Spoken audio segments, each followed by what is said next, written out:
को वोट का अधिकार दिया और वोट का अधिकार दिया और हम सभी लोगों ने वोट देकर के जिताया। लेकिन इस देश का सबसे बड़ा दुर्भाग्य ये भी है कि जो जीत करके गया उसको सिर्फ और सिर्फ उसकी बिरादरी दिखाई दी, सिर्फ और सिर्फ वो अपनी बिरादरी को आगे बढ़ाने का काम किया, बाकी सर्व समाज को उसने छोड़ने का काम किया।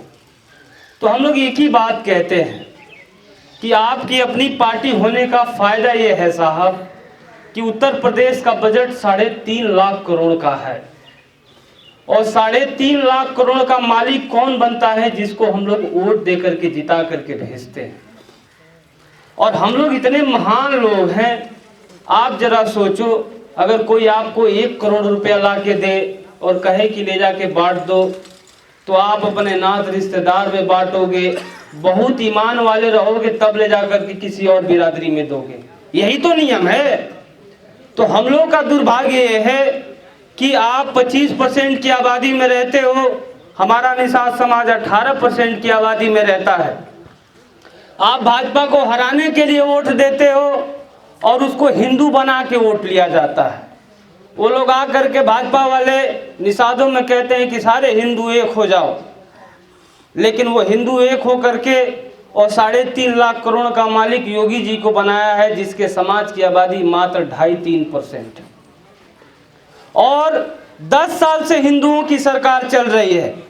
मैं अपनी बिरादरी में जाता हूं, खास तौर से निषादों में, तो पूछता हूं कि भाई हिंदू के नाम पे 10 साल से भाजपा को जिता रहे हो, हिंदुओं की सरकार चल रही है, तो बगल के थाने में चला जाए तो पता चले कि कितने सिपाही दरोगा निषाद हैं, तो पता चलता है एक भी नहीं। 1700 थाने हैं, हिंदुओं की सरकार चल रही है, कितने थाना अध्यक्ष हैं, तो एक भी नहीं। 80 डीएम है, 80 डीएम है, हिंदुओं की सरकार चल रही है, लेकिन एक भी निषाद नहीं है। आप इस बात को समझो, हम लोगों को बाइनरी बना करके हमारा वोट लेकर के और लोग जीत करके जाते हैं और अपने समाज का भला करते हैं। मैं तो ये भी देख रहा हूँ, प्रदेश में हम लोग घूम के देख रहे हैं कि अभी योगी जी की बिरादरी का कोई मारा जाए तो वो जाएंगे, उसको सरकारी नौकरी देंगे, 10 लाख रुपया देंगे। लेकिन आप मारे जाओ, आप तो छोड़ो, निषाद हिंदू है, वो मारा जाए, योगी जी पूछने के लिए भी नहीं जाते हैं कि काहे मारे गए। आप इस बात को समझो।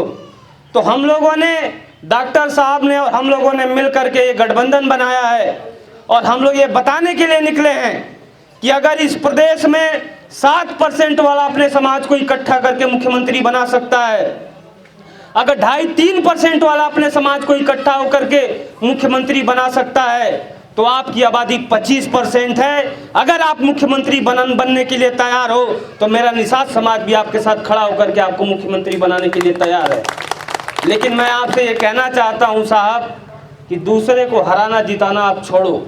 दूसरी एक चीज़ और आप समझिए कि हम तो ये कहते हैं, हम कहीं भी जाते हैं तो इस बात को कहते हैं कि निषाद समाज तो मुसलमान समाज का रीढ़ी है साहब, इसलिए कि हमारे समाज में एक बेटी पैदा हुई थी, फूलन देवी।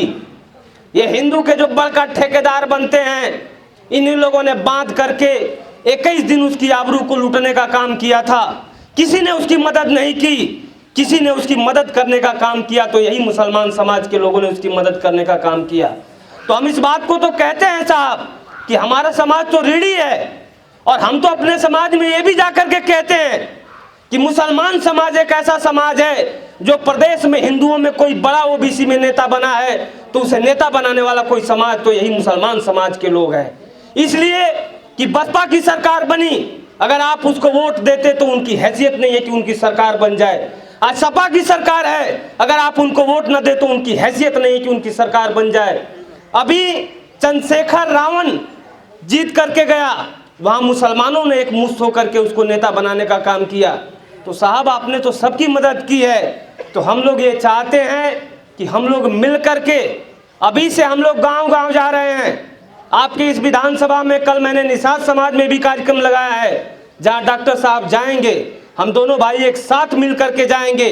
और मैं एक चीज़ ज़रूर कहना चाहता हूं कि हम लोग निषाद हैं साहब, हमारा इतिहास ये कहता है कि जिसको हम लोग नैया पे बैठा लेते हैं, जब तक उसको पार नहीं लगाते हैं तब तक दम नहीं छोड़ते हैं, मैं बताना चाहता हूं।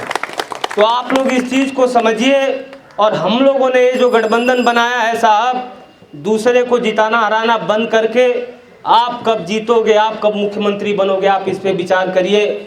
मैं ज़्यादा लंबा भाषण न देते हुए अपनी बात को ख़त्म कर